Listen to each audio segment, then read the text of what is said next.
Hey, this is Charlotte over at Gamers Haunt in Asheville. And I'm Brandon.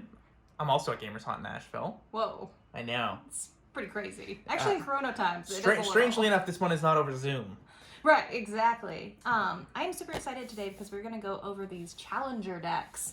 And if you don't know what these are, I love this product. So Wizards does a couple of like intro decks that you can just buy straight off the shelf, shuffle up, and use. One of those, which is their more classic one of their Planeswalker deck that comes with like a pack. I'm going to be very honest with you. I think they're garbage. And they don't have them much anymore. They're pretty much, I think, only with core sets now. I think that's true. Which makes sense because the core sets are kind of around Planeswalkers now, right? Like you had the Chandra one, the Teferi one, stuff like that. So these guys are designed to actually be very playable out of the box.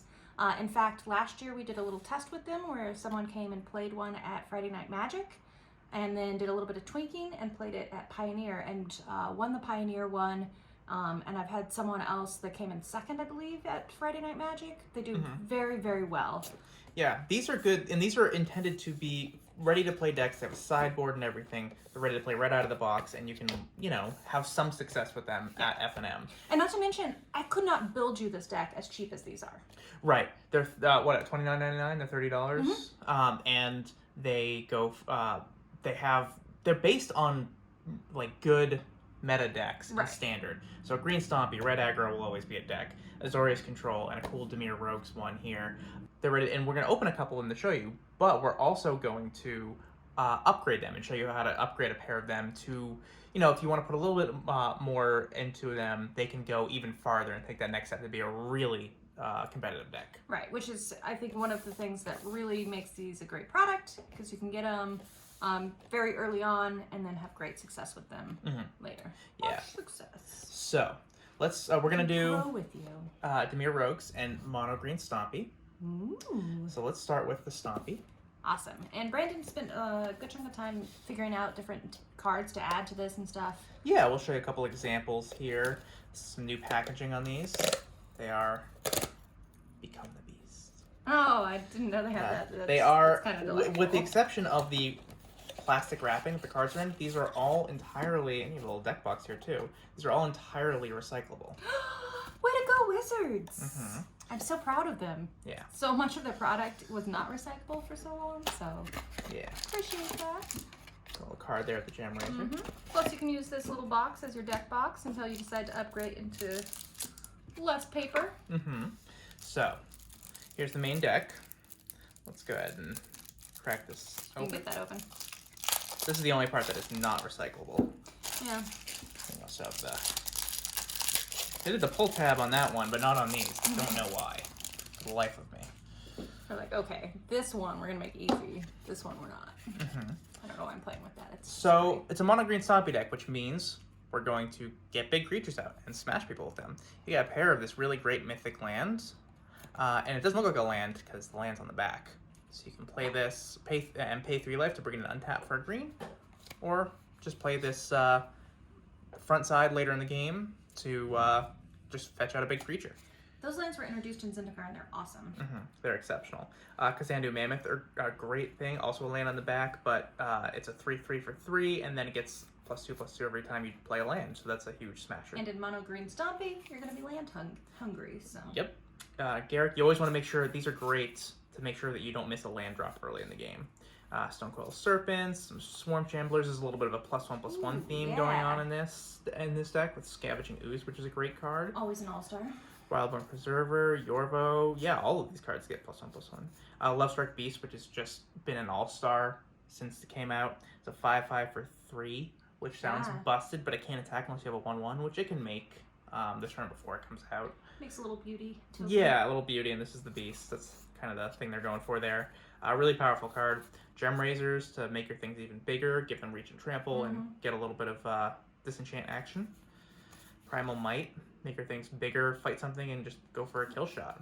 Plus, if you put that Gem Razor on like a Scavenging Ooze, you've got the counters on it, stuff like that. You can swing in for a bunch. Wild Trackers, and you have some other, and these are, I think, if I'm not mistaken, these are all rares. Nice. Like every one of these is a rare card. Well, not the lands. But these are packed, and these are some good cards too. These are packed with value. So here's some commons and uncommons. Thrashing Bronarms are great. Ram 3s are great. Snake and Skin Veil is a good thing if you're going to get spot removal. I'm excited about that card. Reminds me a little bit of like the Dive Down blue card. Yeah, it's pretty similar. It serves a similar purpose. Another fight cards deal with flying creatures with this Chain Web, Turn to Nature. So this is your sideboard. And you get some tokens that come with it too. And this is a great, you can write down the two-sided card so that you don't have to like, you know. Have a million different ones. Well, you might also have a sleeve that you can see through the back, and you can tell if it's double-sided, so that's what this is for. Or if you're playing without sleeves, which I don't recommend. Yeah, don't do that. It is a possibility. So, you're going to get a lot of big creatures in here. You are really sinking a lot into these big creatures staying around, sticking on the board, and not facing too much in the means of board wipes or spot removal. Ooh, so do you have some suggestions? So what we're going to do, something a little radical. Not like radical in the 90s sense. Not like, I was going to say the Ninja Turtle sense. And not in the Ninja Turtle sense, although not in the Ninja Turtle sense. Right, well, yeah. We're going to add red. We're going to make this a Gruul deck, and that's going to help us get a little more aggressive. And we're going to really just try to kill our opponent fast before they can set up something. Green already has a lot of these cards in this deck. Will go very well with this theme, but by adding red, we get some very fast creatures. So, let's see here. How do we achieve that? These lands. Fabled Passage and Cragcrown Pathway, which, on the backside, Timber Crown. So, whichever you need at the time, it's red or it's green mana and it comes in untapped. Nice. Fabled Passage fetches the basic when you're also throwing mountains, of course. So that's going to get you there, your mana base. Also, you'll have this, the red mythic spell land, same as Turn Timber Symbiosis. It's a little bit of a removal spell here, but it can be a land if you need it. So a couple of these will do you good. I also suggest adding the Edgewell Innkeeper package, the adventure package. So every time you play an adventure creature, whether or not you spent the adventure on it before, you'll draw a card. It restocks you, as if you're already getting a 2-for-1 with those adventures. Plus, you already have the Lovestruck Beast in this to begin with. Lovestruck Beasts are already there, and then Bone Crusher Giant, which is an exceptional card. It's just really, really strong. Yeah, it's like the sleeper card that should have been banned. It's maybe the strongest card in Standard, or I guess the most defining outside of the ridiculous ones like Omnath and Uro. Oh, sure. This one's always been around, and it's always been a consideration. It's very, very strong. So between this and the Lovestruck Beast and these, it'll keep refilling your hand. So if there is a board wipe, you can, you'll actually recover keep the gas coming. Speaking of Lovestruck Beasts, it works pretty well with the Great Henge. So don't be put off by that gigantic mana cost, because you're never going to cast this for 9. It costs 1 less for the greatest power among creatures you control. So if you got the 5/5 out. If you have the 5/5 out, this costs 4, which means you can do this on turn 4. And this does everything. It ramps you, it gives you life, it makes your creatures bigger, it draws you cards when you play creatures. It's an incredible, incredible card. That card is so busted. But you also have the backup of either the Questing Beast on 3 and this on 4, or a Kazandu Mammoth, which is a 3/3 on 3. And then when you play a land on turn 4, it becomes a 5/5, and then enables this to cost 5. Nice. I'm sorry, 4. Right. So you have a couple ways to get this out on turn 4, and it's really hard unless your opponent has a way to deal with an artifact right away. Really hard for them to come back from that. A little extra aggression might help too. So we have Questing Beast and Brushfire Elemental. Questing Beast, these are both hasty threats that can come out of nowhere. Brushfire Elemental works with landfalls, has a little evasion there, and also works in that it you have Fabled Passages now in this deck, so you can potentially get 2 of these triggers in a turn. Or you can wait until your opponent blocks with something big, crack the Fabled Passage, and then make it big enough to fight that thing. Nice. And that's going to help deal with your Planeswalkers, right? Yes. Questing Beast will deal with Planeswalkers very easily. You don't have to choose whether or not you're going to attack your opponent, your Planeswalker, or their Planeswalker, because it hits both. Among all of these other things it does, which I won't... We only have... A wall of text. We don't have an hour here, so I won't go over the whole thing. But it's an extremely powerful card. And then finally... Ox of Agonis here. I love this card. This will be in the sideboard, but it's an excellent sideboard against the other deck that we're going to go over, the Rogues deck, which is a very popular and strong deck. Wants you to fill your graveyard because then it gets stronger. This is a cool effect if you cast from your hand, but really you want to be escaping this from your graveyard to refill your hand. Right. Because it exiles 8 cards from your graveyard, and that's a huge amount to do at one time. It's going to help turn off those rogues that we'll go over. Exactly. So, in order to make some room, there are a few things I recommend removing. I don't know if you need Garrick. I would take out the Swarm Shambler package. They, in my experience, they're a little weak. Yeah. You'll get a couple dorks. They take a while to really get going. Wildborn is okay. Yorvo won't work in a non-mono green deck. Yep. So he's got to go. That's an easy cut then. These are very weak. The Wildwood Trackers, they don't do a lot. You get basically it's a 2/2, which is fine. I'll turn 1 and maybe 2, and then turn 3 it just does nothing anymore. Sir Farron, fine. These can go to the sideboard. Snakeskin Veils, also as we talked, is a very good card, but in certain matchups it won't do anything.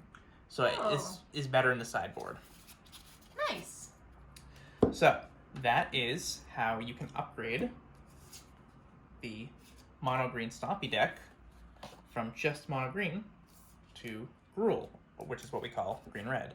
If you're new to the game, there's a little like slang for each color pair based on guilds in Ravnica. Which, you know, we might get all kinds of new slang with like Strixhaven with our new... I don't think so. You Like you have Lorehold, but it's just that's the school that's in Boros colors. Yeah, all right. It's solidified. It's not going to change. You don't have to worry about learning. It's too late. All right. So here's the rogues. So I'm excited about this because this is really kind of a new archetype. And very sneaky. So the way the rogues deck works is, and we hinted at it a little bit, is it wants to mill your opponent. It wants to you want to put cards in your opponent's graveyard because then your things get bigger or stronger or cheaper on mana costs. We'll see a card like that. But what's interesting about they're not necessarily a mill deck, right? No, and even this version I don't think can really mill your opponent for a win, but it's just that your things become stronger and more efficient when you're milling your opponent. So it's kind of like a side thing, but we will be adding something to make it make that an actual viable plan B.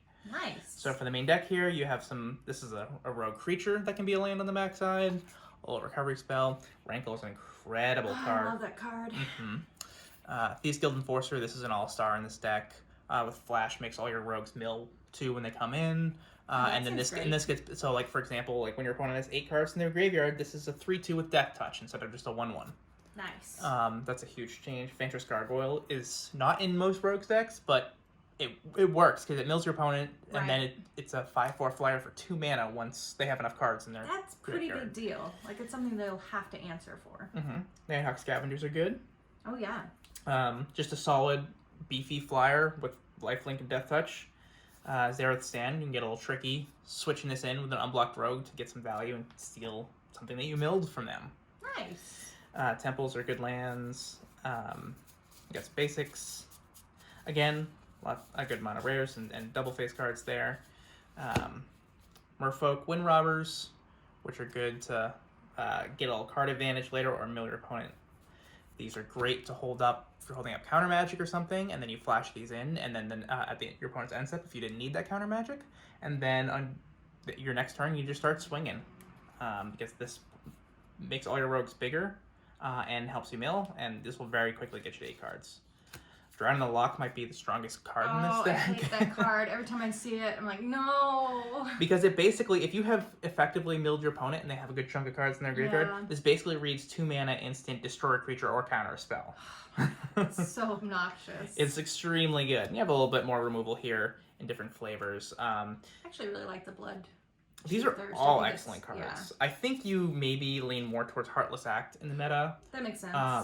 Just because it hits so many things and it is instant. Blood Chief's Thirst can hit more things. Sorcery's slower though. Sorcery's slower and can be more expensive. Awkward, yeah. But obviously again, some decks eliminates will be very strong. I would recommend this is a nice split, maybe an extra Heartless Act or you can always sideboard something and have a couple more in the sideboard. But I would want a couple of these in the main deck. Yeah. Then you have the sideboard here, some more counter magic. We're going to talk about that in a second. Some hand removal, a way to get... There are, Kroxa and Escape cards that you do want out of your opponent's graveyard. Right. So, if you were playing that deck we made, the Gruul deck, and you had that Ox there, I would want to tag it and remove it from your graveyard with this so that you can't escape it. That makes sense. So I would rather remove 1 than you remove 8. And also it'll draw you cards, gain you life in a pinch.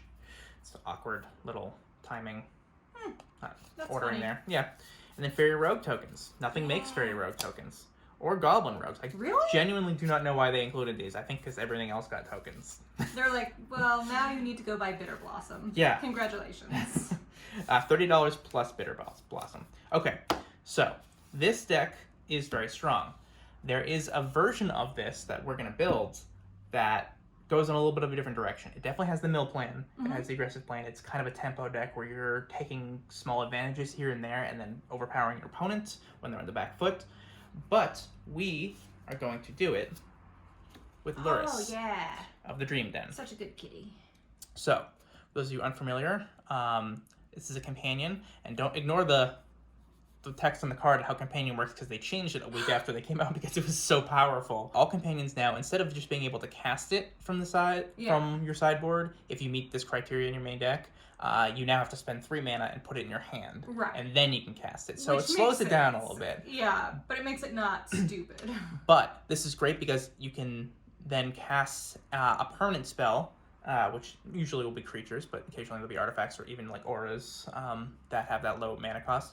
Once out of your graveyard every turn, just as if it was in your hand. So it'll get you back those rogues that if they die or they're sacrificed or something. It has lifelink. It just does so much work, and it's basically a free card in your hand for small attacks. Also, if you're doing a mirror match, it would really help you get stuff out of your graveyard that's being milled too.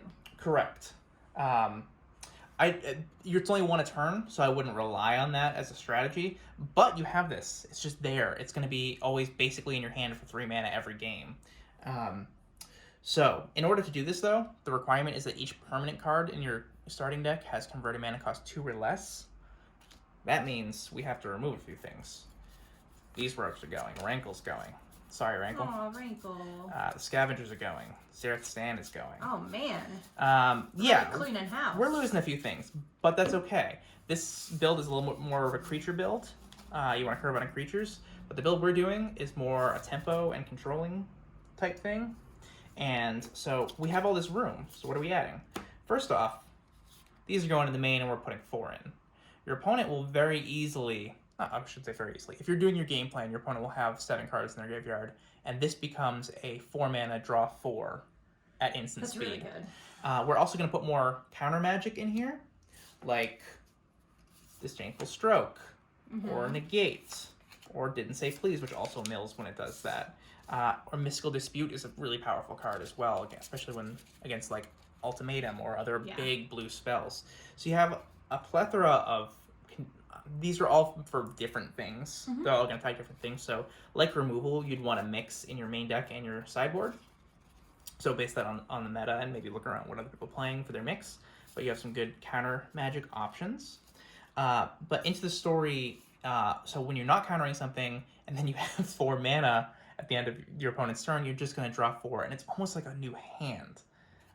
It's extremely powerful. And then the creatures that we do have left over, like, where are they? Thieves Guild Enforcer. Maybe you keep the Gargoyles.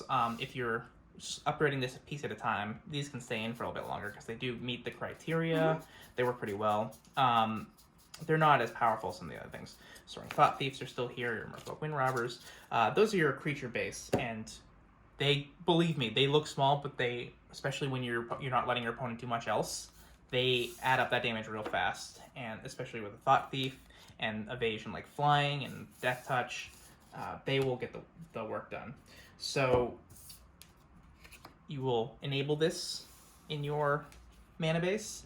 I shouldn't say enable it. Unlike green, when we're going to green-red, we needed red cards. We have the right colors, but we're going to improve our mana base with Fable Passages, with Clear Water Pathways. So which are going to be way better than those ones that come in tapped and just gain you a life. Take out those dismal, what's the word I'm looking for? Dismal Backwater, yes. Yeah. Actually, so take basics out for this because they come in untapped. So take like 2 of each. And then Zagath's Triome is a great one. It makes green, you don't need the green, but it's a 2 mana thing that you can, if later in the game, if you have 7-8 lands, I don't need another land and I drew this, I can cycle it and just get a new card which makes it great. Yes. So those are the lands we're adding. And then one other card we haven't talked about here is Ruin Crab. Oh, it's so good. This is the one that's going to help you, and they're not all shiny, but some are. And we love them the same. This will help you fill your opponent's graveyard very fast, and also depending if the game kind of stretches out, if they're combating you and they're making you work for it, you're gonna start if this sticks on the board. You're gonna start removing their whole deck, and you can mill people out with when you get a couple of these. So every time a lane hits the battlefield in your control, they mill 3. Fable Passage works great because they're milling 6 every time. What if you have 2 of these? Every Fable Passage counts for 12 cards out of their 60. Counts for a fifth of their cards. Yeah. Suddenly you actually could mill them out. Right. It adds up very fast. And it's a little blocker for some aggressive decks early. And it's also, if your opponents remove it, you can bring it back with Luris later. So I think that is all that I have to talk about here. It's Well, this is really awesome. Yeah, they're really easy upgrades. Hopefully this guide was helpful. But you can also look online at deck lists what people are using. But these are kind of 2 very strong decks in the meta right now. Yeah, and I really like the way that you were able to turn this one into more of a control deck for people that want to have that feel. Yeah, and don't get me wrong. You curve out 1, 2, and then start protecting it with some counter magic, and maybe you're milling them a little bit here. Yeah. You put the beats on them very fast. It's a very versatile deck. So enjoy and let us know what you think. If you want to see another thing like this, let us know. Yeah. Other deck techs, other upgrades. Subscribe. Subscribe. Yep. Hit that little that bell icon. Right. Get a notification, and we'll see you next time.